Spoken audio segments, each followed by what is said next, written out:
Well, welcome to Pillow Talk. I'm Grant. This is my wife, Stephanie. And after almost 38 years of marriage, we've discovered how to communicate for better understanding and yoke our differences to pull stronger toward a common purpose. As certified marriage coaches, we want to help reignite passion and connectedness in your marriage through intimate, authentic, and unguarded conversations. Now let's have some pillow talk. Hey, welcome to Pillow Talk. Today is a special day for us because we have a couple that not only knows pain, but more importantly, they know victory. Oh, man. And that is what we're all about, is discovering that victory is out there for your marriage. So they are podcasters of the Unrelenting Pursuit podcast. I would highly recommend that you go listen. They also do a little marriage coaching out there, and what they like to do is train and equip marriages to succeed. We want to welcome to Pillow Talk today, Brad and Lisa Valencia. Thank you. Welcome, guys. Thanks. You for having us. You guys are awesome. Yeah. We are so excited to not only have gotten to meet you in person, but continue to just connect with you guys along the way and just watch your journey. We love what you guys are doing.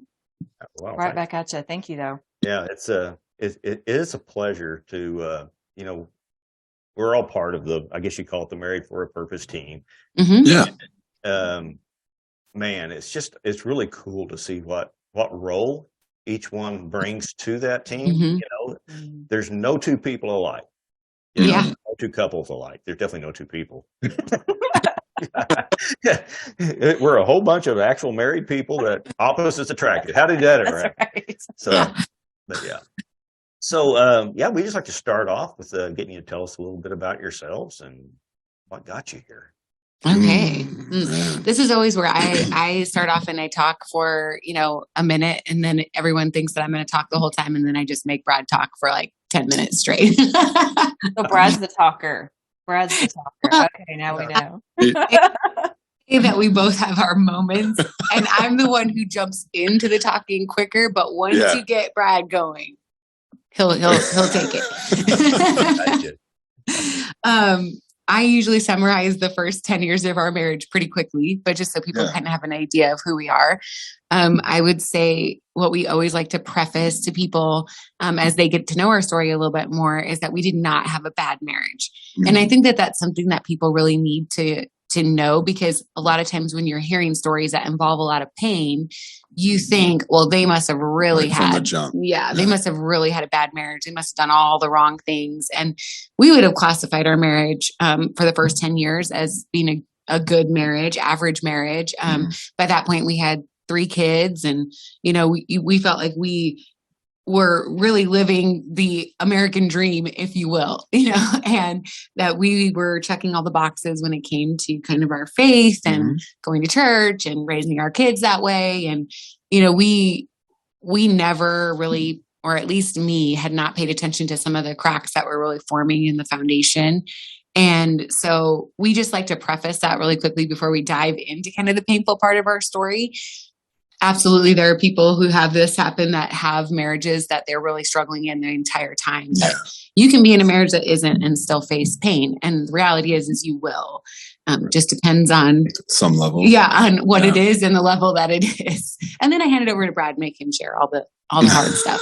So what got us here? Wow. No, I do I like what Lisa's saying.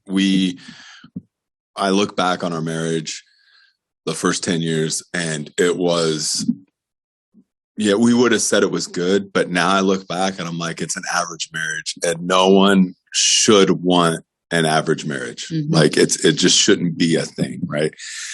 So now this was in 2011. So in 2011 with what I do for work, I was traveling a lot, and I grew up, let me step back. I'm like one step, right? I grew up in church. I grew up, my grandfathers are pastors. My uncle's a pastor. Like I had everyone's a pastor except for like my family on my mom's side, right? Or, my little circle, my parents.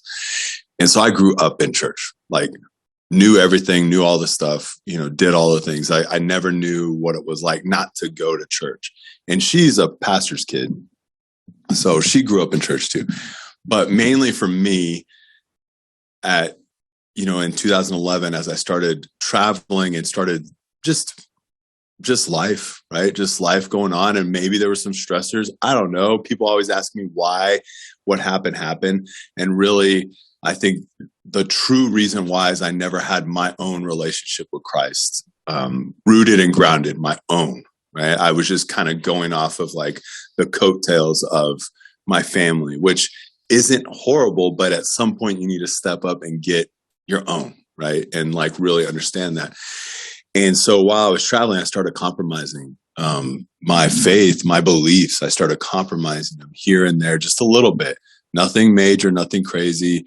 We'd go to work and then I'd come back, go have dinner and maybe have a couple drinks at dinner and then just go back to the hotel and just kind of like, that was it. Just call Lisa, the kids, tell them good night and go to bed.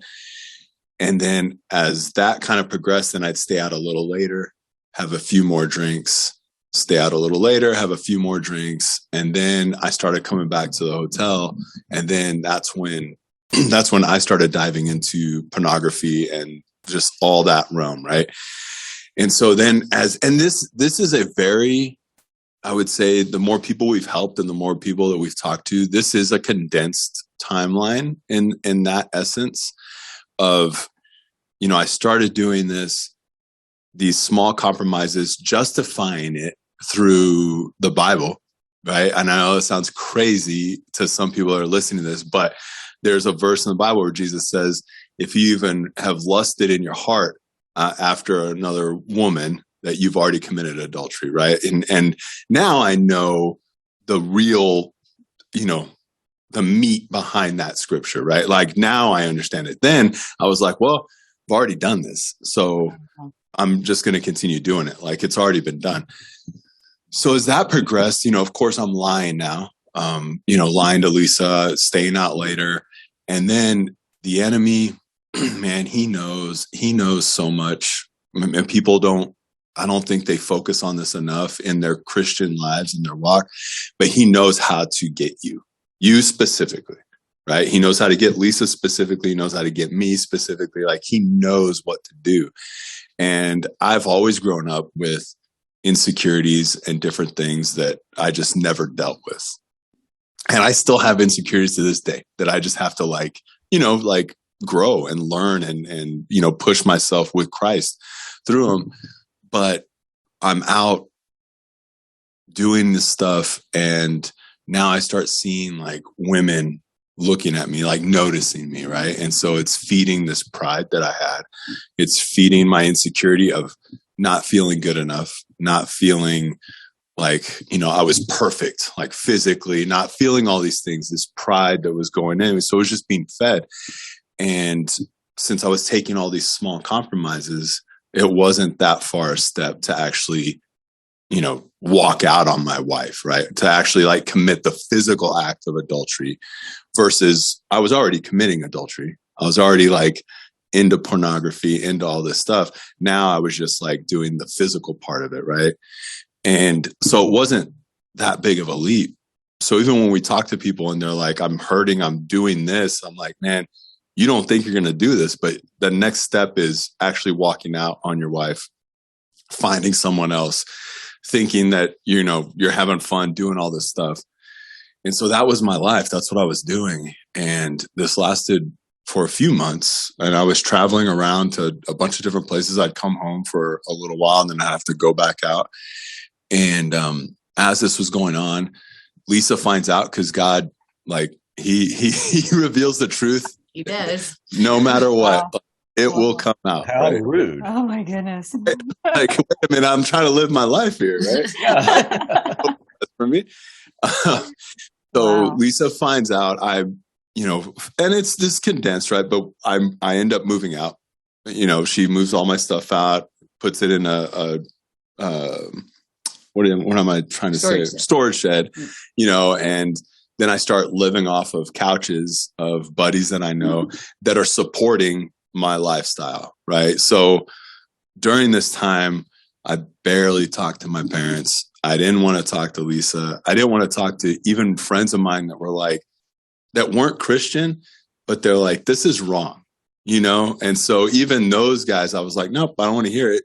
Like, I'm living my life. And I grew up thinking, this is it. Like, this is the ultimate thing you can do in your marriage to destroy it. And I'm not saying that that's not right. I believe that is a thing, but I didn't think there was any coming back from that. So to me, it was like, you do this, then you get divorced. That's just it. Mm-hmm. So I was already in the mindset of like, we're getting a divorce. We went through the whole process, met with the lawyer, divvied up days, holidays, kid time, all that stuff, did the whole process with lawyers or with a lawyer. And I was still just living the life that I was living, like just running from God, didn't want anything to do with church, nothing to do with any of that. I as far away as I can be and shutting all that stuff out. And I was driving home one day from a weekend of nonsense, right? Just thinking this is another weekend. I'm going to go out of town. I'm going to go do all this stuff and drive back for work. And I'm driving back and I had this, I explained it to everyone. This was my road to Damascus experience. This was also, I feel that I know that God is a God of second chances, and it's multiple second chances, right? Like he wants to give you every chance he can to turn back to him, to go to him. This moment on the side of the road, this was, to me, this was my final chance. That's the weight of what I really felt.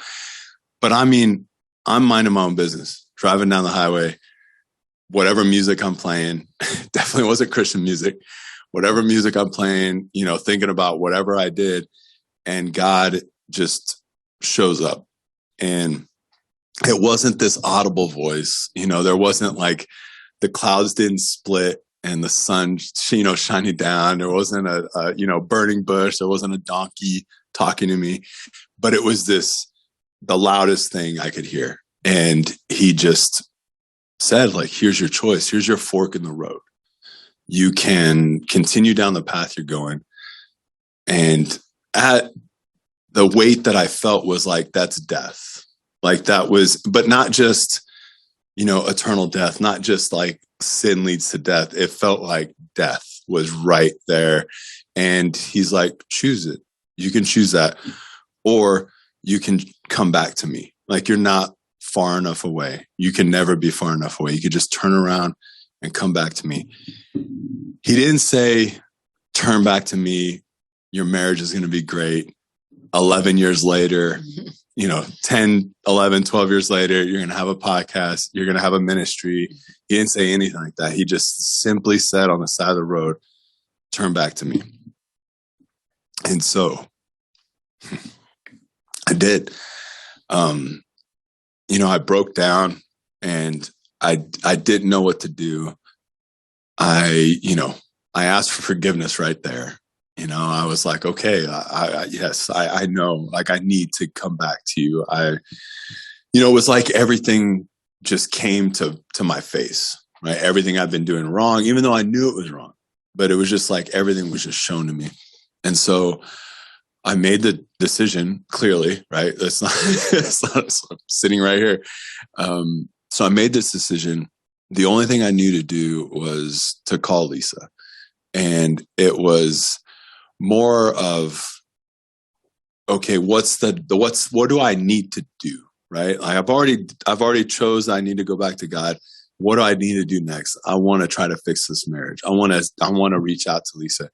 So I called her and I was like, is there any chance that this can ever work out? And that was, the pain was over after that, and we were immediately healed. So there you go. That's it. It was all done. Well, that's what people would think, right? Yeah. And it was perfect from then on. No, that was the long road. Yeah. The long road back to reconciliation, dealing with pain, reoccurring pain that would come back up, and pain that I was causing, really. I mean, that's really what it came down to, but. Yeah. And it's God's business, reconciliation, which I just think is so profound and beautiful, and that he entrusts us the ministry of reconciliation, which is just a whole other just amazing detail that we get to represent that reconciliation. So man, he helped us walk that out in a very real way. We didn't go to counseling. We did all the things wrong, guys. Please We don't. tell people all the time, go to counseling, do something. Get help. There's help out there. Yeah, we didn't do any of that. No, and go to Jesus. The amazing power of our God. Yeah. It does. Yeah. That's really When you amazing. made the decision of obedience and the choice, he's always given us choices. I love that. Mm-hmm. And you made the choice that honored him and the covenant that you had with Lisa, then his grace was fully impacting in you at that point. Even though, and what I love what you said is that, you jokingly said tongue in cheek, oh yeah, it was perfect from then on. And I think that's where husbands and wives, whichever side that's on, we hear a lot of that. It's so important to understand that, it's just because they say, okay, let's work on it. The person causing the pain, I think oftentimes thinks that's all there is. Now everything's great, right, Brad? But what you're saying is that Lisa had to, there was a road back for you. You had to reestablish some trust, and you had to, is that kind of what you're saying is that there was? Oh, yeah, absolutely. Absolutely. I mean, I wish, and Lisa says it too, she wishes like I drove back and, kicked the door down and I was like the perfect changed man. I'm a knight in shining armor. Here we go. Let's do this. Yeah, it was nothing it's like kind that. Of, I mean, this sounds kind of funny, but in this weird way, it's what I really like. I had been on my knees for Brad for so many months. I mean, at this point, we were almost spanning a year of this going on in this process. And really, I had surrendered my marriage at this point. Like where it was just like, well, God, he is yours. And I'm going to ask that you do the work that I can't do, which by the way, I did try to do all of it. Just to preface, if anyone thinks I've done this perfectly, please do not think that. I did all of the things, trying to make it happen on my own. And quite frankly, I really did think that if I was ever faced with something like this, which I said I never would be, but I had made the determination in my mind, if I ever did, I was gone. And so I think there's this very real reality that a lot of us go into marriage with a lot of preconceived notions of what marriage is going to look like. Yes, and if you do face pain, how we're going to react to it and how we're going to navigate through it. And if we're going to leave. And God has a funny way of teaching us some really unique lessons about what he asks us to do in the middle of the most painful places, which is what he faithfully taught me. I mean, so it was that surrender process. He taught me it's not your hands that are supposed to be on this. It's mine. That he showed me I had some control issues, which I was shocked by. No. Anybody would want to be in control of their life. Right. No, I am not controlling, clearly. There were just a lot of things that God revealed in me. And I think that's the reality of what pain does a lot of times in our own personal lives and in our marriages. It reveals things, right? It exposes wounds. It exposes our insecurities. It exposes the areas that we need to grow in. And in both of us, we saw that, even as we walked through the reconciliation process, it was like God just showing you oh, and now you need to work on this. Mm-hmm. Okay. And now there's this. Mm-hmm. We always tell people, because people will ask us, well, how long does it take to heal? They just want a time. Yeah. Give me 6 months to endure and tell me we'll be fine.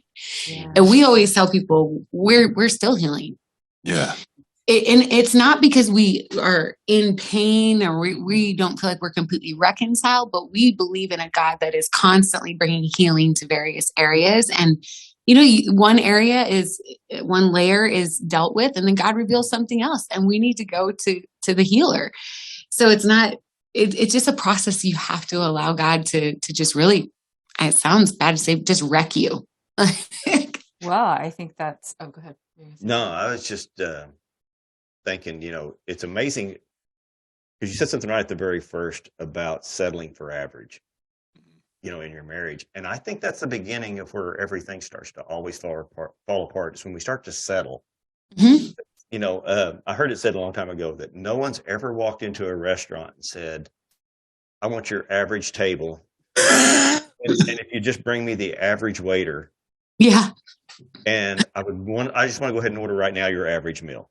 That is not how we do. We don't settle for average anywhere else in life. Yeah. But in our marriages, we tend to be so nonchalant and just let things, life dictate what happens, and I'm a firm believer that life happens for you, not to you. Mm-hmm. And so although we feel like it's happening to us when we're going through these things, Yep. as bad as it was, you would not be where you are right now if you hadn't have went through those things. Yeah. Absolutely. Yeah. I think it's the perspective that we have of pain, that we don't just look to avoid it or to, like you said, okay, give me 6 months. I can endure anything for 6 months, because, pain it prompts us to face who we are and where we are. That's what you were saying. Like both of you said it in different ways right there, that there was things that need to be dealt with. Now, God didn't choose that form of pain for you, but because that was the path you walked down, and, he would have helped you see that in another way. I believe he can always show us ways, but if pain was there, then, what you do with that pain is going to help define who you become. And you guys have both chosen, in the words you just said, to the definition of what your marriage is now is a marriage that demonstrates God's grace and unconditional love. So that's come out of that. And I love that, because, we're going to face pain. We're going to face difficulties. That's inevitable. Nobody gets to avoid that.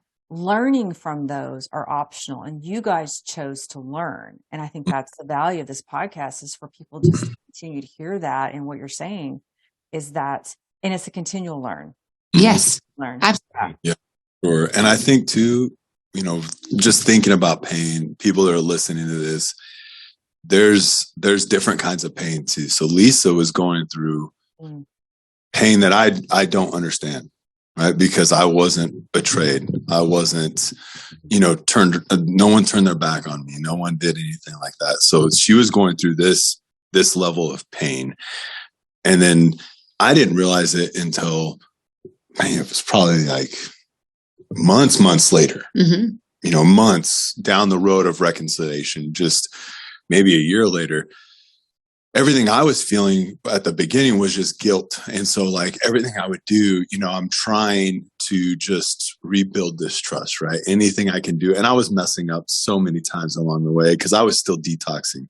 I was still having to let go of things. And God was still like peeling back these layers and working on me. And then I would trip up again. And then, it was just this constant cycle that I needed to get out of. But the pain that I really felt coming out of that was shame. Like that was the pain. That was that definition of pain for me that didn't go away until just a couple of years ago. Wow. Where, finally God just working on me, outwardly I was not walking defeated or anything like that. I understood God, brought us back together. We've reconciled. We're moving on from this. Like we're sharing our story more and more. We're trying to help marriages that are in crisis or before they get to crisis, right? We're trying to do all these things. And I'm just wanting to, the whole time I'm prioritizing God above all else, trying to lead my family like he tells me to lead, and just do what he's telling me to do. So that's what was going on. But then all of a sudden I'm doing, my devotions and praying, and God's like, you could let go of this now. And that was rough. That was hard, because I look, and I still have to fight this, where I look at my kids and I missed so much time within that condensed time frame. I missed so much time with them. And I look at them and I'm thinking, like, the time, the scars, I look at Lisa, the time away from her, the scars I gave her, the pain I gave her. And that was just always this record playing in my head, every time. It wasn't constant, but it was just sometimes just pop up. Like, man, my youngest, I miss like these, I miss first steps. I miss like these things, right? That I love, like them little kids, right? I want little chunky babies. We're done having, but I love that, right? And And so I missed those things. And so I would just be reminded. I'd see a picture or something. I'd be just reminded of it. And finally, it was just, God telling me, just that impression, just feeling him, just say, you let that go. And when you see the pain or the scars that you think you created, you need to see what I healed. Wow. Right. So like that scar is there, but it's healed. And that's because he did that. That was very, very hard. And it was hard for me to understand because I was like, I'm the bad guy in this whole story. Right? Like, he always says about himself, the bad guy. Like I'm the one that did all this stuff. Right. So it was tough to feel that I was going through some kind of pain too. So, but the whole time she's supporting me. She's, we're in this together. And so we're trying to, we both made God a priority in our lives separately. And then that made it together as well. And then just working through his healing. And it was tough. Yeah. And worth it. So as we wind this up, if you would just take a second, tell people where to find you and how to get a hold of you. If you're struggling in this area, we love you. Me and Stephanie will help you, but we're going to send you to this couple right here. Yeah. So you might as well find out where they're at so you can go straight to them. That's all, Lisa. This is where Brad always hands it back to me. I hand it to him in the beginning and then he hands it back to me. We're active on Instagram, but you can find us on our website, which is just unrelentingpursuit.org. On Instagram, we're unrelentingpursuit_. And our email is info@unrelentingpursuit.org. There's a common theme here. And our podcast is just Unrelenting Pursuit. So you can find us anywhere you listen to podcasts. If you are really wanting some more details of our story, step by step, just kind of what we went through in the process of reconciliation. We laugh when we tell people to go ahead and start at episode 80, but that's where we actually started. Oh, yeah, that's good. I was actually going to ask you that. That's good. Yeah. Thanks for bringing that up. So you can start there and kind of go through the steps from there. We laugh because we're like, we never tell people to start at episode 1, but then we're like, man, we didn't even have a proper mic going on at that point, but you can start. No, that's great. No, it's very helpful because if that's what they're looking for, that's what they need to hear is that section of your podcast for sure. It's very powerful. Well, thanks guys. We certainly appreciate you taking the time to be on Pillow Talk with us. And we look forward to the next time that we get to do this. Foreverwithpurpose.com. And you will find all of our media platforms on that website. So I knew I should just let her do it. He says that every time. You're a smart man, Brad. You're a smart man. Thanks, guys. Thank you.